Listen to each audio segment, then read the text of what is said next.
If you're a property owner and your yard looks anything like mine, you might want to invest in an owl box.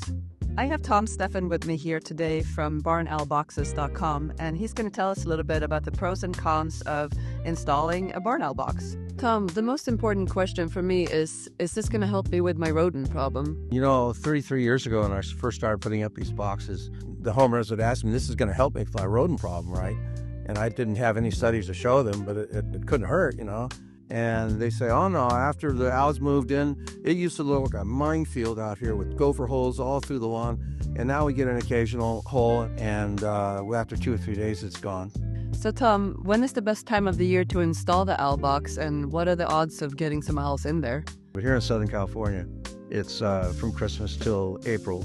But the real answer is you want to put it up at least a year before you have a rodent problem. In peak years, all of the barn owl boxes that I put up get owls in them. Up here, the Santa Rosa Plateau, this is type A barn owl habitat, and I would imagine you'd have somewhere between an 85 and 90% chance of getting owls your first year. Where on my property should I install my owl box, Tom? The best place, if you have a large tree, is hanging by chains from a horizontal tree branch. The other method is to install them on 16-foot high galvanized steel poles. The reason why we put 2 boxes up is because when the first chick hatches, the female, who's a third larger, pecks at the male and makes him leave. It's one of the natural organic pest control methods that works better than the conventional method. And they eat up to 2,000 gophers, rats, and mice per year per pair. Well, I happen to have an owl box in the back of my property. Do you want to go take a look? Well, this one has a number of things that I wouldn't do. The wooden post is only about 8 feet high, 7 feet high, and it should be at least twice that high. It's made of particle board. When particle board gets wet, it starts to come apart. The size is good. It's pointed the wrong way. It's pointed west.